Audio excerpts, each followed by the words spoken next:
Joe Biden's really old, Yeah. super old. He's older now than he was before when Jake Tapper's book came out. You know how old he is?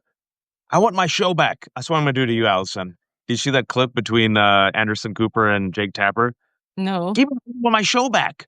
Um, hey, all, we were just making fun of Jake Tapper, which is it's always a good day to make fun of Jake Tapper. And we were talking about, with Donald Trump being the oldest man elected, being unable to walk in a straight line. I don't know if you all saw that video when he laid out the red carpet, literally for war criminal Vladimir Putin, and he applauded him. He just couldn't walk in a straight line. A man who's fallen asleep publicly, even at Pope Francis's funeral. A man who says, "Who hired Jerome Powell?" And they said, "You did, sir." He goes, "Oh, a person who's been caught on camera literally asking, "When am I signing?" before he signs it. That man today invited President Zelensky of Ukraine, and unlike last time, he wore a suit, but he also brought backup. He brought the European Avengers because he was going to make sure that he was not going to get humiliated or berated by two little puppies. No disrespect to puppies, and I'm talking about Marco Rubio and JD Vance. And although it went a bit nicer, what was more concerning is what Trump rambled about. And what Trump rambled about was not about, ending Russia's occupation of Ukraine or Israel's occupation of Gaza and the West Bank, or the fact that, Putin is a war criminal and interfered, or, the dwindling poll numbers, or, the economy, which isn't looking good, or, the spike in measles, or the Epstein files. It was Festivus. And he rambled on about press coverage. And then he then also talked about mail-in voting. And we could laugh at it, and we will. But what was really concerning, in addition to his attacks on mail-in voting, and this is going to be tied to the quote of the framing of today, is to Zelensky, he said the following. I'm going to quote him. "During the war, you can't have elections? Oh, so let me just see. 3.5 years from me, if we happen to be in a way with somebody, no more elections. That's good." He said that. I think, Allison, that's the greatest takeaway from today. And there's many, we'll get to them. But he is telling you, he is literally telling you, in addition to the gerrymandering, in addition to attacking mail-in voting, oh, war. During war, you can't have election. That's good. As the National Guard is terrorizing people 20 minutes away from me in DC and terrorizing people in LA, this dude literally is telling you his supervillain plan. If I'm exaggerating, take me off the ledge. Allison. I can't talk you off the ledge. I'm on the ledge with you, my friend. I like that you said no offense to puppies, because I had this vision in my head of Kristi Noem busting into the room, yelling, "Did somebody say puppies?" Um, that South Park episode was, whew. Anyway, that was my big takeaway as well. That was what stood out to me the most, was when he said wartime. Oh, you can't have elections? Oh, 3.5 years away for me. Uh, that, I mean, I know a lot of people are saying distraction and all this other stuff, but that is full blown authoritarian shit. And because you and I have been saying for a long time now, and so have a lot of our, colleagues and friends that we've had on from independent and former mainstream media, saying that, he ran during his campaign on the idea of going after the enemy from within. And now he's sending National Guard and military troops to cities, mostly where Black populations and Hispanic populations are. And I think that his plan to declare a war, I mean, he's already used the words invasion. Stephen Yep. Miller has used the word insurrection when it comes to Yep. Los Angeles. He talks about the invasion from the border, to justify some of these emergency powers that he's consolidated for himself. And a lot of courts are seeing through it. It hasn't gone to the Supreme Court yet. We'll see what they say about it. I don't have a lot of trust in the Supreme Court right now. But to say that, we could be at war and that he'd be able to cancel elections, um, that's the frightening takeaway, I think, from today. And of course, the attacks on mail-in voting. And as we all know, even like Judge Pryor, the chief judge of the 11th Circuit, one of the most conservative guys, real good friends with Clarence Thomas, has said when Mark Meadows wanted to move his case out of Fulton County to a federal court, Judge Pryor in the 11th Circuit said, "No, you, the chief of staff, nor the president have any role whatsoever in election oversight. And so I'm sure that this executive order he's about to sign to ban mail-in voting or whatever Yeah. will, it'll be sued. Somebody will sue immediately. Maybe, somebody like Mark Elias or other voting rights groups. I'm assuming we'll see a lot of lawsuits against that. But, what happens to it once it gets to the Supreme Court? Again, I'm not sure with the Supreme. I was like, no way they'll give a president immunity and put him above the law, and then There you look go. what happened. That was something I was very wrong about. Same here, that, and I think going back to that Supreme Court, because eventually the buck will stop at the Supreme Court, and the Supreme Court for Donald Trump and Republicans very deliberately, it's been a 40-year campaign, knowing that they can't win the people. They can't win based on ideas, so they will just have judicial activism. It's all projection because they blamed liberals of doing this, and they realize, okay, if we could get lifetime appointments for six or seven right-wing reeks wearing wearing black robes, we could do anything we want from the bench. And another story that people haven't followed is, through the emergency docket, this Supreme Court has rubber stamped all of Donald Trump's, emergency actions, right? Through the back door and through essentially without giving any reasoning, they just affirm all the illegal stuff he's doing. Like, oh, dismantling the Department of Education, just for example. But they didn't allow Joe Biden to use his executive authority to forgive student loans. So for Joe Biden folks, they said, no, no, no, you're the executive. You have to go through Congress. But for Donald Trump, for a congressionally created department, oh, you can unilaterally do whatever you want because they believe in the unitary executive theory that the president should be king. And they also believe in a type of white Christian nationalism. So much like you, Allison, when I saw that last year, I was like, okay, they're going to go in his favor, but it'll be moderate. I really thought that. And then I read the ruling and I'm like, we're effed. Like, because that ruling, folks, that gives the president absolute immunity for actions done within his executive authority, that was not for President Biden. That was for Donald Trump. And then bring in the receipts. Donald Trump said in October, and Allison already just quoted him. In October, he said, and I've always brought this receipt out since October. He quoted Hitler saying, I will unleash the National Guard and military against the enemy from within. Lo and behold, folks, look at DC, look at LA. He also said some more receipts. I want to terminate the Constitution for a day. He also said, I want to be dictator for a day.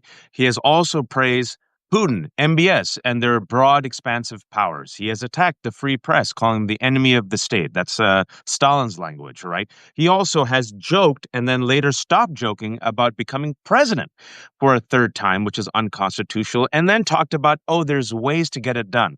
And then we saw the clip where he was talking to his base before the election. Vote for me this one last time. I promise you won't have to vote again. And then also, remember, he posted that quote from Napoleon, that authoritarian quote from Napoleon. So I'm sitting here thinking, on top of all that, plus the fact that he incited a violent insurrection the last time he lost, and the fact that he pardoned the 1,600 insurrectionists and has given some of them jobs in the DOJ. Allison, why aren't people taking this more serious? Like, what more do you need to see?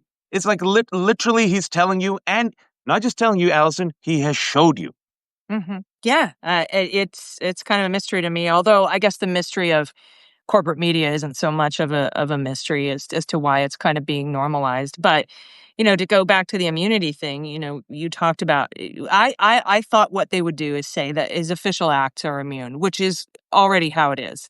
Like, but I thought maybe they would put that in writing as some sort of a thing, like kind of how Congress has the speech or debate privilege, that they can't be questioned judicially about stuff that they do or say in furtherance of their jobs as members of Congress.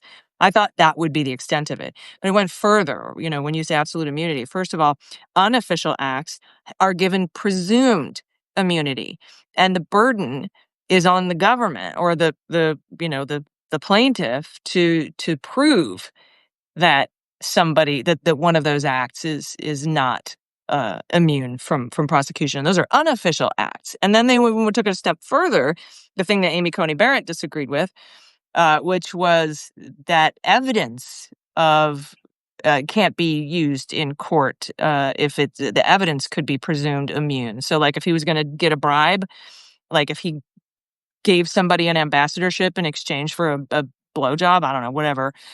You have to take the ambassador appointment out of the equation. So then you're unable to prove that there was a quid pro quo because you can't talk about the quid. You can only talk about the quo. And you need both elements in order to be able to prove bribery. So it went way further than I thought it was going to go, which is why I have no trust in the Supreme Court with what they might do with elections. Because as I said, Judge Pryor was like, sorry, Mark Meadows, you can't take this to federal court because you and the president, the executive branch it's the states that administer their elections. And a lot of people have brought up that point to say, don't worry about it because the states are in charge of the elections. However, there are many red states that just by announcing this, Donald Trump is signaling to his red state governors and red state legislatures, hey, I'm going to ban mail-in voting. Be on my side.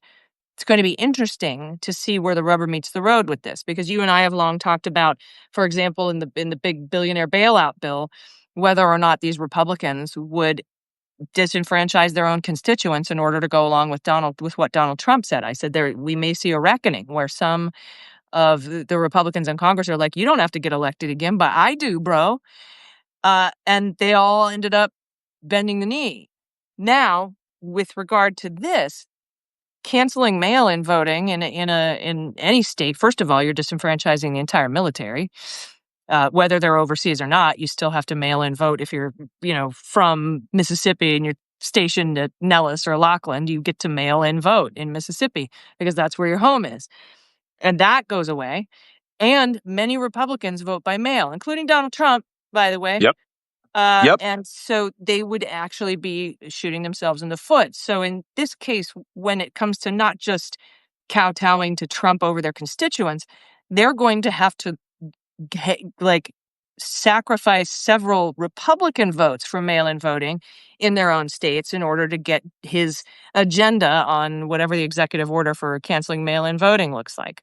And we also know he's going to pressure the Postmaster General to fuck up mail-in voting for everybody, and no matter what state you're in, because we send our ballots in through the federal mail. So we'll see how that ends up happening. So I understand that he doesn't have a role to play in election oversight, and I understand that many courts, including conservative ones, have ruled that the states administer elections, but that doesn't stop states, red states and state legislatures and governors who kiss his ass on a daily basis from doing that too, at their own peril. They do so many things at their own peril to kowtow to Trump and his dictatorship and his authoritarian whatever, that I wouldn't put this past them either. Because, you asked me 2 years ago, I'd have been like, no way will Republicans vote against the infrastructure money that's coming to their towns and rural communities. No way will they vote for a bill that'll end up closing their hospitals because they're gutting Medicaid. No way will they vote to gut Medicaid. Even Josh Hawley was against it until he wasn't anymore. So I don't see them standing up against anything that this administration wants to do, including actual mail-in votes that would end up hurting these state Republicans in their own elections. That might be the one redeeming grace is their incompetence, recklessness, and overreach. I had Mike Madrid on earlier. Mike Madrid, I recommend people listen to that conversation. One of the co-founders of Lincoln Project and former Republican who has spent 30 years really kind of researching Latino voters and the Latino electorate. And he said even the gerrymandering that, look, folks, look, it's happening right in front of you. Donald Trump looks at the poll numbers. He's at 38. He's negative double digits on the economy, on inflation, on trade wars. He's negative on the immigration. The big, beautiful bill is a disaster. It's like negative 25. The Epstein files, he's negative double digits. They realize they're going to lose the House. And they actually might now lose the Senate. Because you got strong contenders running. You got Roy Cooper in North Carolina, Sherrod Brown running. Sherrod Brown joined today. Sherrod. I always call him Sherrod for some reason. Sherrod Brown running, and he's great.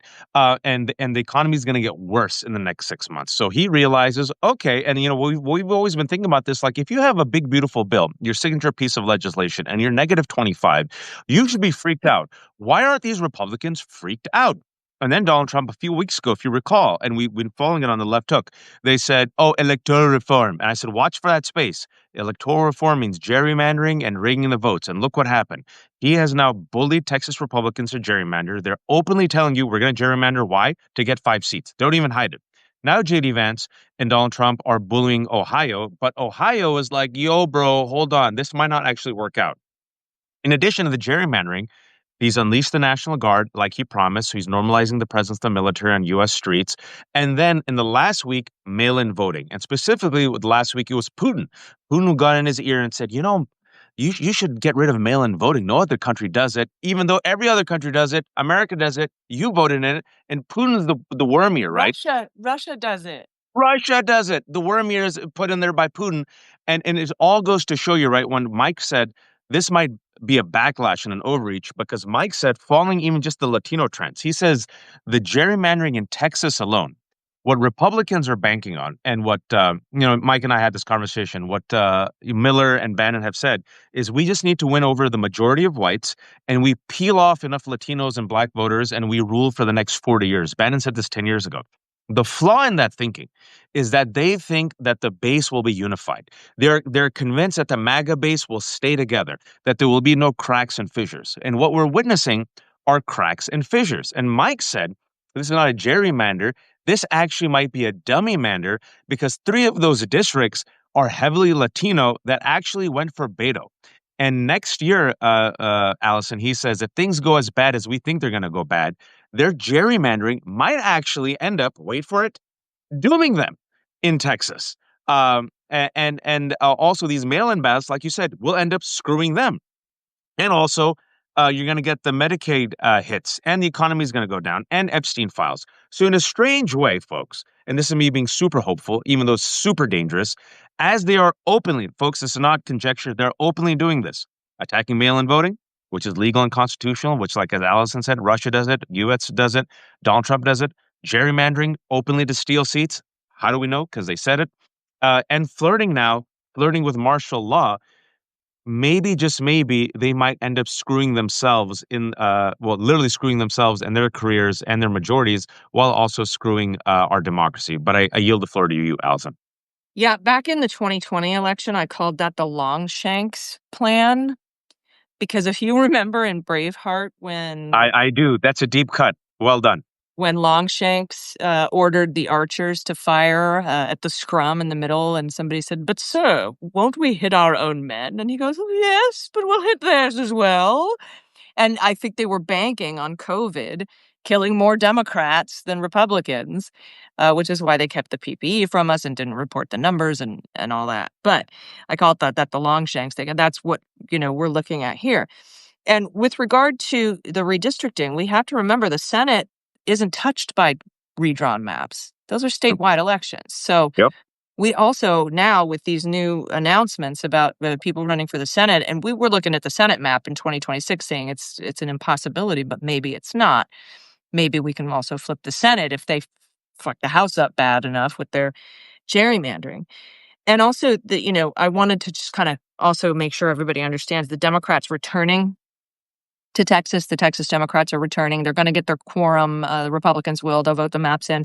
They have to return in order to put the legal framework together to sue for the Yeah. maps. And California and I think others like New York and Illinois are making our redistricting based on whether or not they approve their maps in Texas. So we can't go forward until they go forward. At least that's what the Democrats have said. I want them to go forward regardless. But that's just me, and I want them to go for Yep. the whole I agree. and You and the me. whole enchilada, not just 5 seats. I don't that 5 for 5 thing. I'm like, go for all 9 here in California. Let's go 52-0, 52 pickup. We used to call it in the house. And the Republicans in California are freaked out by this. The Republicans in California, by the way, are hesitant to jump on to this gerrymandering plan, and so are the Ohio Republicans. And JD Vance is trying to strong arm them because they realize, oh shit, this might actually backfire. The problem with Texas and Texas and Florida is it's usually the laboratory for the most extreme right-wing plan, and then they nationalize it, and you have Abbott and DeSantis who still believe, folks, in the Julius Caesar stabby post-Trump era that they will be the king. So Texas and Florida are going to go all in. But I do think, Allison, these Republicans in other states, there's a reason why you haven't heard them publicly jump on this, because they realize they might be eliminated. Mhm. Yeah, and then somebody in the comments I saw, as they flew by there. By the way, thanks everybody for joining us. If Thousand people, thank you all. please subscribe to MullerSheWrote.com Substack and the Left Hook. It's free to subscribe because we're bad capitalists. Terrible But capitalism. if you can swing it, there is a voluntary option. All the content's free, but there's a voluntary option to kick in some money. We'd appreciate it, but not necessary to read our content or view our content because again, we're terrible capitalists. But somebody asked, so what are our options? And I just kind of want to remind everybody that voter suppression on this scale is not new, and we've been fighting it for decades. Uh, they didn't want women to vote. They didn't want Black people to vote.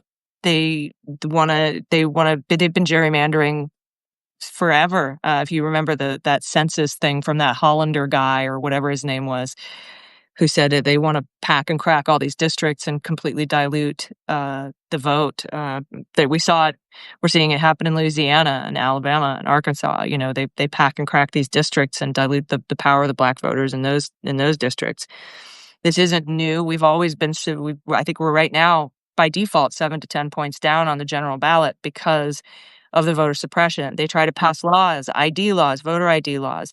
They try to make it impossible for people on tribal lands to vote because if you use a PO box instead of a physical address, then you can't vote. They've been passing these voter suppression laws for a long time, and we've been fighting against them, and sometimes we win.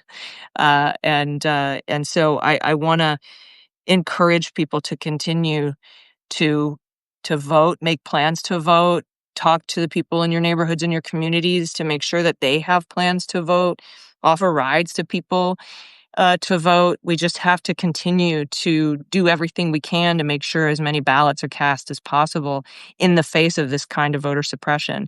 It has been ratcheted up, obviously, in the first Trump administration and especially in the second Trump administration.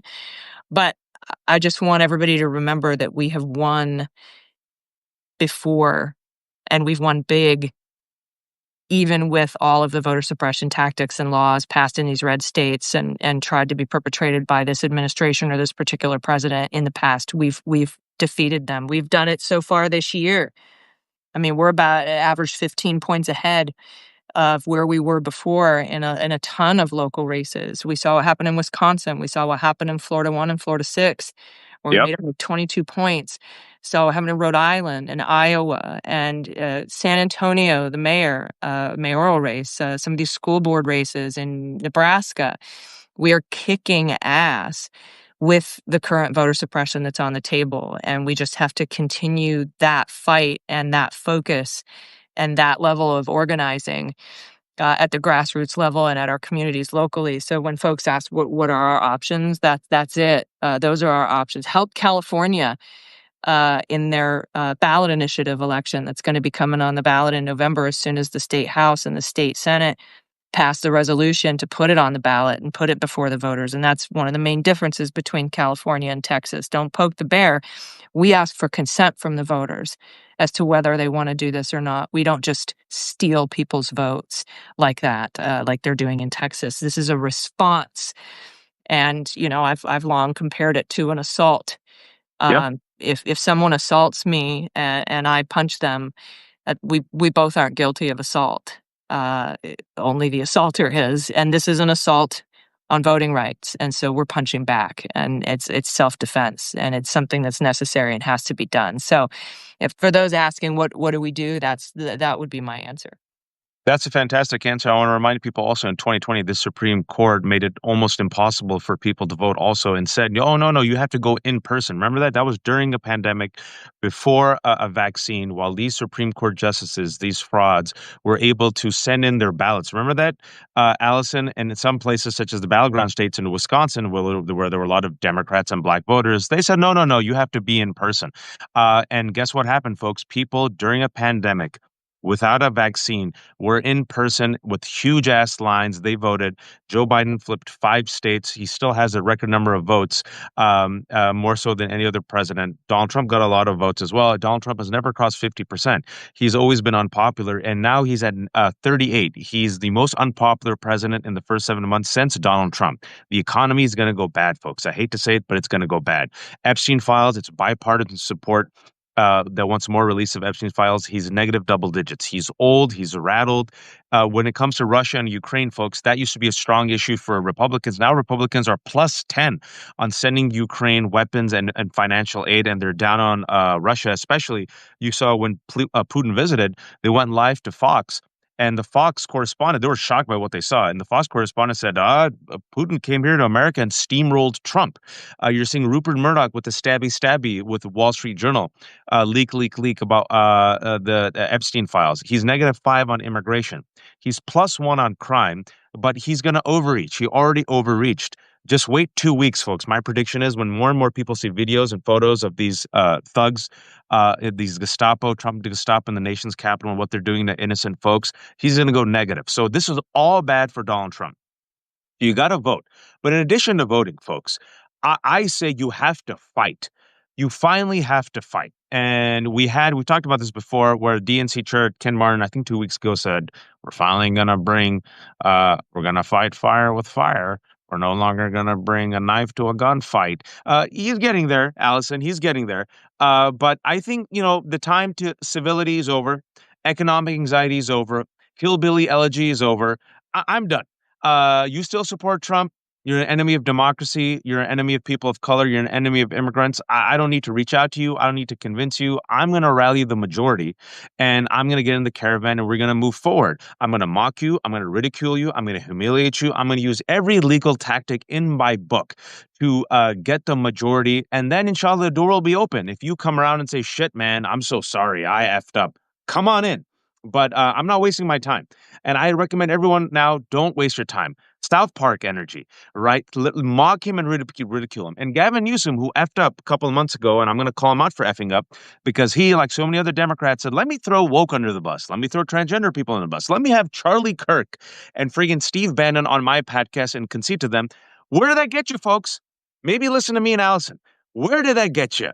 And now he finally saw, oh shit, that got me nothing. Because if you give a bully $1, he'll come back for 10. So now he's straight up mocking them, ridiculing them every day. He's tripled down. He doesn't give a shit. And guess what? Support's gone up for Newsom. So we need them to be proactive, man. Proactive. And I don't think it's gerrymandering. I agree with you. Gerrymandering is terrible. But I would rebrand it as, if Republicans are going to steal, take back our votes. Take back our democracy, right? And you could brand it like that, and you could gerrymander the shit out of them in New York, Illinois, California. Like, if Democratic governors play this game hardball like Republicans do, Republicans are losing the House. And like you said, they might lose the Senate. But check this out. Again, why this is so dangerous. This is a post from Donald Trump. And you said people are fighting back. This is Senator Patty Murray. I'm going to read you what Trump posted, folks. Patty Murray said, just another totally unhinged official public statement from Trump, who is desperate to appeal to foreign dictators and silence Americans. But he doesn't dictate how we run our elections. Washington state votes by mail in every election. Will keep it that way. Thanks. And forgive me, I have to do this. This is Donald Trump's post for those who haven't read it. I'm going to lead a movement to get rid of mail-in ballots. And also, while we're at it, highly inaccurate. I don't know why he's quoting, but he quotes, very expensive and seriously controversial, all caps, voting machines, which cost 10 times more than accurate and sophisticated watermark paper, which is faster and leaves no doubt at the end of the evening as to who won, who lost the election. We're now the only country in the world that uses mail-in voting. Complete bullshit. All others gave it up because of the massive voter fraud encountered, all caps.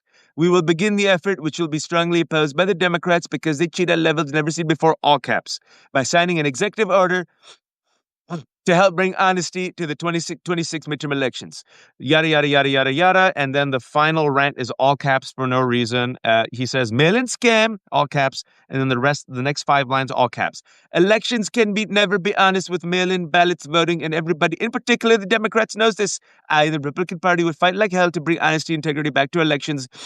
The mail-in disaster must end now. Remember, without fair and honest election, the strong and powerful voters do not have a semblance of a country. Thank you for your attention. Thank you for your attention to this matter. Mother effer, why do you keep writing that? We know you're the president. Donald J. Trump, President of the United States of America. That's an exact quote, folks. An exact quote from his post. That's why I love Newsome signing off the same way. And I'm with you on Newsome. And, I want to say, at first, when he was throwing trans people under the bus and throwing woke under the bus and bringing Bannon and Charlie Kirk onto his show, I was giving him shit for it on social media. And a lot of people were like, Why do Democrats always go after their own? Why do they always circular firing squad, et cetera?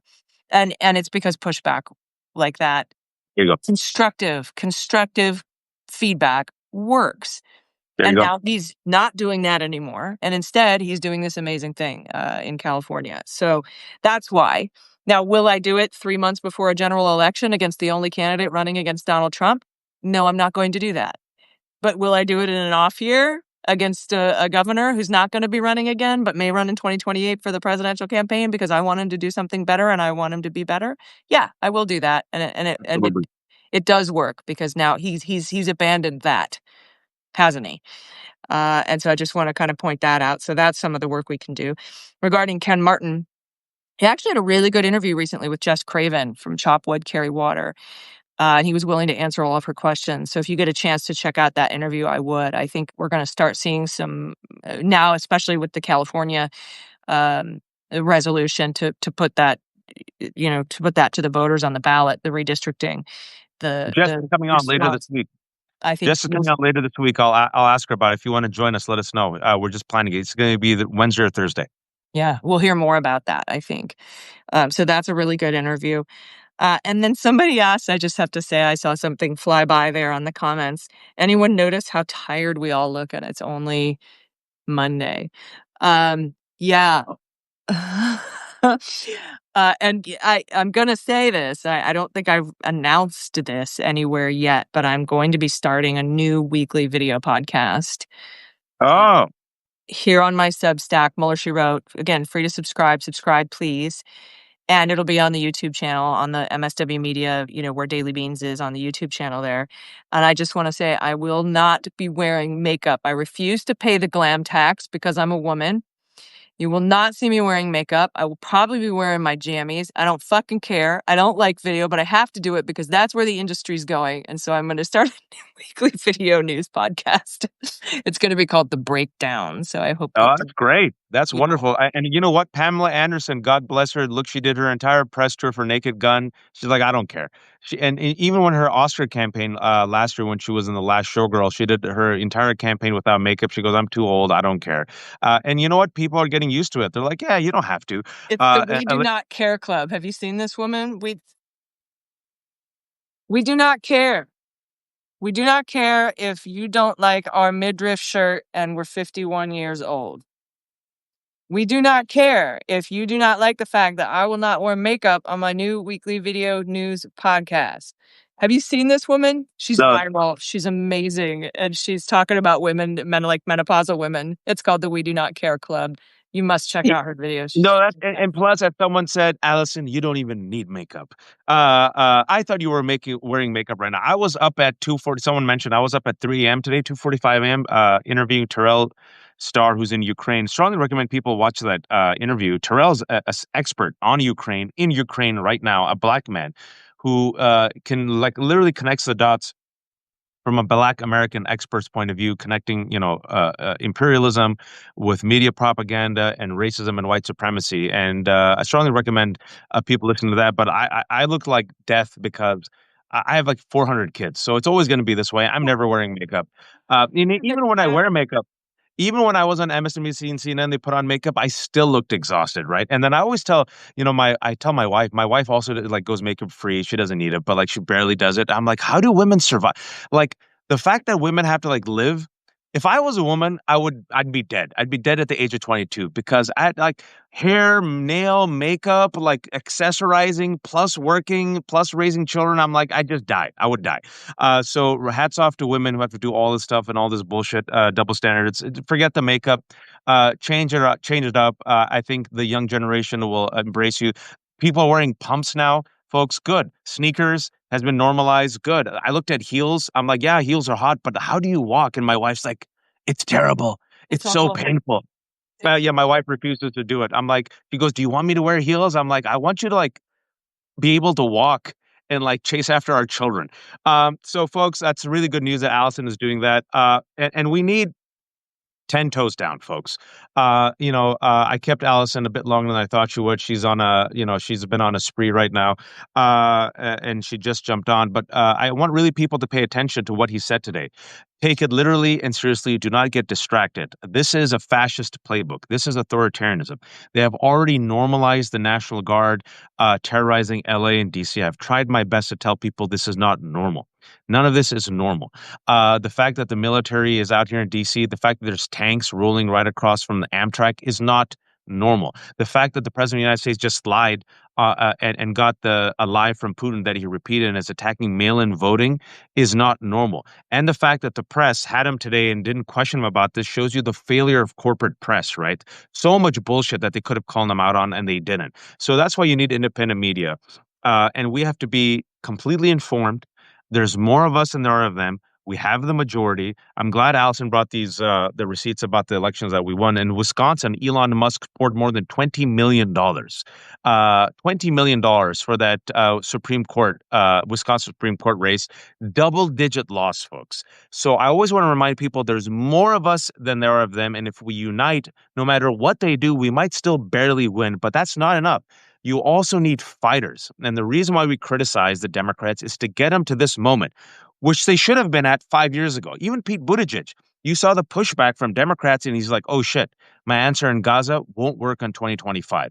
And you're seeing with Mamdani, they're like, oh shit, we can't get away just like derailing Mamdani, who's going to be the next mayor, right? Elisa Slotkin. Even if you say something like, hey, those kind of policies won't fly in my district in Kansas, but they do in New York, what we should be paying attention to is his ground game and how he talks to voters about things that really matter to them. Like, that's all you got to do. You don't got to endorse free bus rides if you're not on a free bus platform. I am, but I'm also for full government healthcare.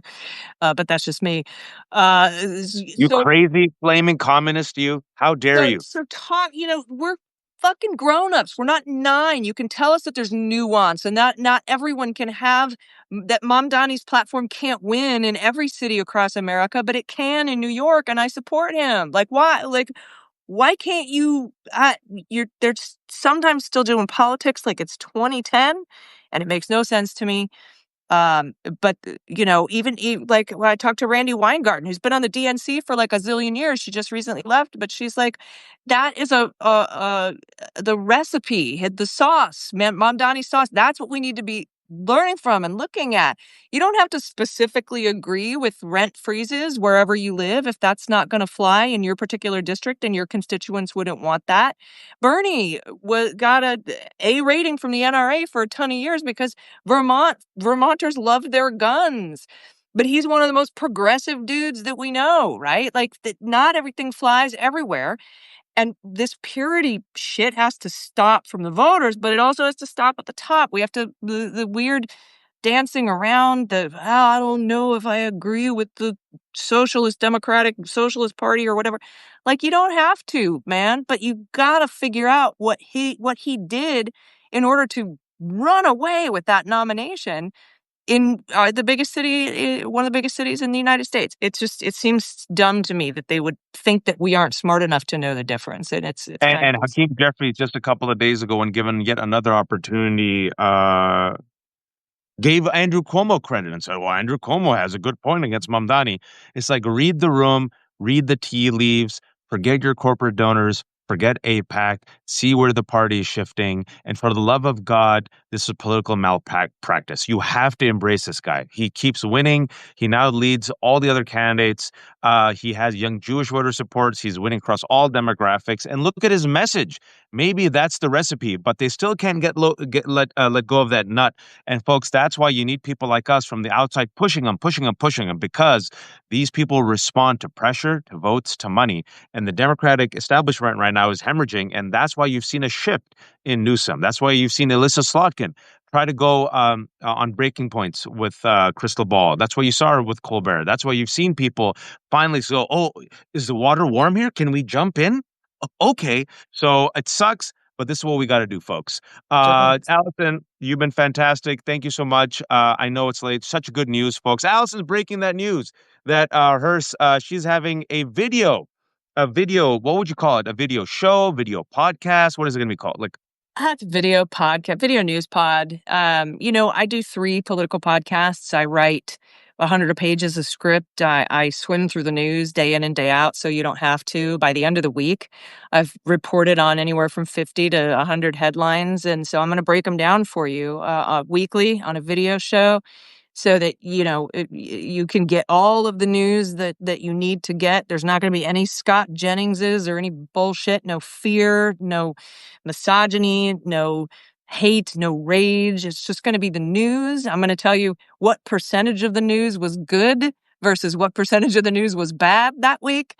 And it's just going to be a breakdown of everything that I've learned from that week. And I don't have a research team. Nobody works for me. Nobody does my writing for me. I do it all. So I'm in a pretty good spot, I think, to be able to wrap up the news for folks on a weekly basis, so that you can get in, get out in 15, 20 minutes and have all the news that you need. And also, Daily Beans is her podcast where she breaks down the news with some swear words and humor. You got to subscribe to that. And also, Muller She Wrote is the website and the podcast. And you have to subscribe. Like me, she's a terrible capitalist. It's all free. But if you have money, like Allison said, she's independent. And a lot of people are shocked by this. I write everything myself. I don't do AI. I don't have assistants. I should. I would love to have an assistant, but I research and write everything, which is why me and Allison look like this. And if there's a new sequel to The Incredibles, I think there's a Incredibles 3 is coming out in 2 years. Edna, we're gonna have an edit. No capes, no makeup. No capes, no makeup. Folks, this has been The Left Hook. This has been Allison Gill from Muller She Wrote. If you can, please subscribe. If you have some dollars, give it to Allison. If you have a few left, or give it to me. If not, at least subscribe. It's free. No paywalls. Spread the good word. Spread the news. Be kind, be decent, be empathetic, and remember, please, oh please, don't be a fascist. Allison, thanks for taking the time. Thanks for having me, Wash. Bye.